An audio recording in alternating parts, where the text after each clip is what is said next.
rolling. I'm Al Bandura, and I'd like to talk briefly about a line of work that I'm doing on the mechanisms of moral disengagement. The thing that puzzled me, if we look at the work on moral agency, most of the work is centered on how you develop moral standards. And so we develop standards of right and wrong. And these serve as guides and deterrents for transgressive conduct. And so the assumption was that through these moral standards, we do things that give us a sense of self-worth and pride, and we avoid violating our standards because it'll lead to self-censure, and so we bring our behavior in line with the standards. Now, the thing that puzzled me is that most of our large-scale inhumanities are perpetrated by people who, in other aspects of their lives, can be compassionate and humane. And so the challenge here was to explain why good people can do cruel things. And so the adoption of standards is only half the story, and really the less interesting half, because these moral standards do not operate as unwavering regulators of behavior. We have the talent to selectively engage and disengage our standards. And in fact, a person can be exceedingly compassionate and empathetic and cruel at the same time. For example, you have a commandant on a prison camp who is dictating a letter of extreme empathy and compassion to his ailing father, and he glances out the window and he sees an inmate there who he feels he isn't working hard enough, and he whips out his revolver and shoots him. So here, in the same instance, he is remarkably compassionate and empathetic, and at the same time barbarically cruel. And so the difference here is, who do you include in your category of humanity, and who do you exclude from your category of humanity? And so the work that I've been conducting is to try to specify what are the mechanisms by which people can selectively engage and disengage their morality. And so we've centered on eight different mechanisms.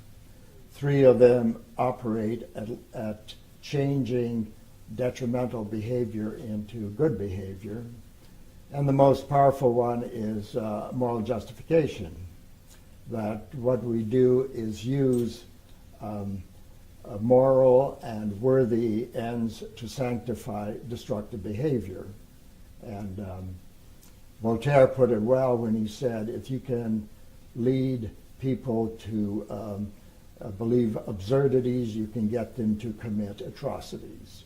And so we do a lot of killing in the name of religious principles, political ideologies, national imperatives, and so on. Another mechanism that transforms the behavior is we use sanitized languages in euphemisms and convoluted language that masks the injury we are causing. A third mechanism is through advantageous comparison, where our own inhumanities look minor when compared to more egregious inhumanities. So you'll have a terrorist who identifies with a population that he feels is being grossly mistreated, and he sees his behavior as martyrdom and so on.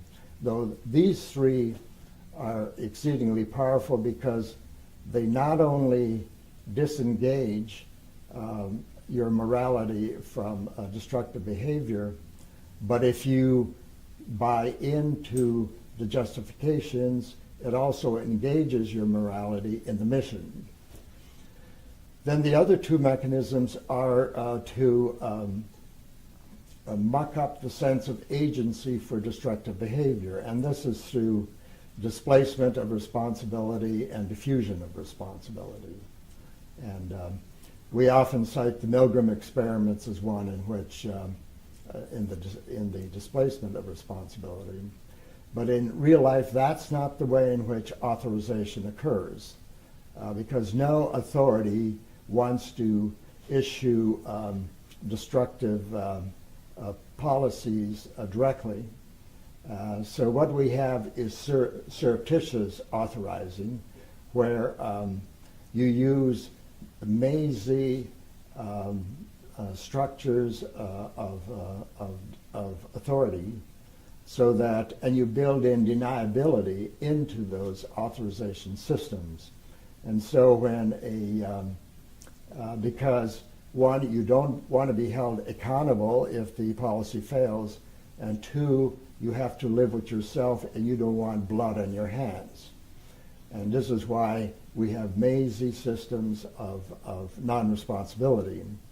And if an incident happens that's problematic, then this is treated as an isolated incident, and then you blame the subordinates for either misunderstanding or being overzealous.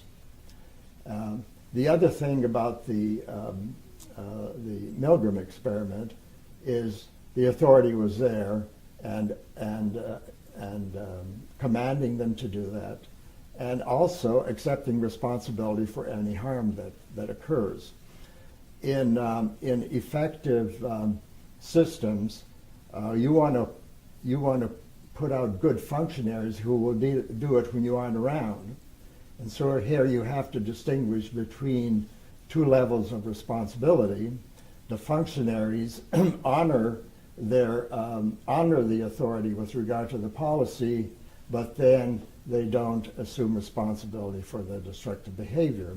So through surreptitious sanctioning and through this double allegiance, you have very effective functionaries even when you aren't around. The other is diffusion of responsibility. And there are three ways in which you do this. One, through group decision making. Two, through fractionating the activity. In isolation, it looks pretty innocent, but collectively, it's quite destructive.